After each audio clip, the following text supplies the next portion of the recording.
You say you're dipping your heads in shame, drawing the line, so to speak. That's shambolic because you're seeking sympathy for something you've promised to deal with for years as the ANC.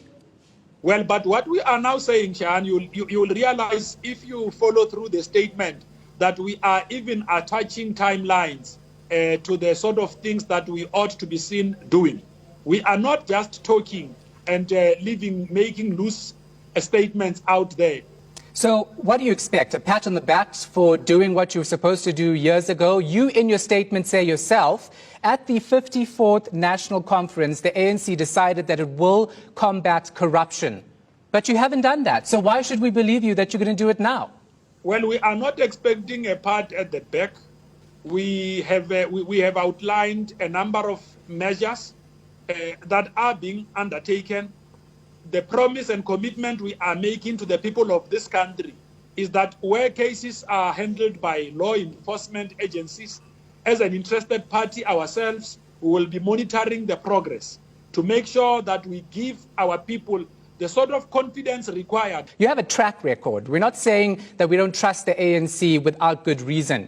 Tony Ngeni comes to mind here. He was convicted of fraud in a couple of years ago, in 2018. You still saw fit to let him head up the ANC's Crime and Corruption Committee. You're asking South Africans to trust you, yet you make really poor decisions. Well, I don't think so. I think we need to be fair to the party. All of those. Why? Has the party been fair in its fight against corruption? Why do you expect South Africans to be fair when it comes to this then? Well, I understand the concern. We understand the concerns that are being raised by our people out there. Our people need action. How long do you expect South Africans to put up with this nonsense? It's outrageous.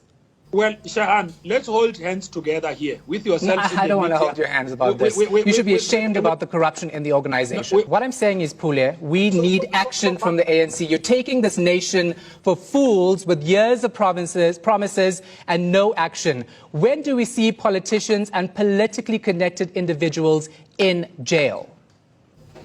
Well, I can tell you now, we have not had COVID-19 for years. Let's just talk about the pandemic that we began dealing with over the past few months. Yes, but we've had corruption for years. So that we are focused in our thing. You see, because, screaming at the ANC on corruption allegations and making generic statements, even when the African National Congress has put forward a program to deal with issues that are really a cancer in our own society, that alone poses a challenge. As a journalist who also is trying to protect the constitutional democracy of this country, I have a duty to hold you to your track record. So I'm not sidetracking, which is what you're saying. I'm telling you, given your history as the ANC, that you haven't dealt with corruption properly in this country. So now when you talk about dealing with corruption during COVID-19, why should we believe you? That's exactly what I'm doing here. There's no sidetracking. I understand that. I'm not even taking away your right. You are welcome to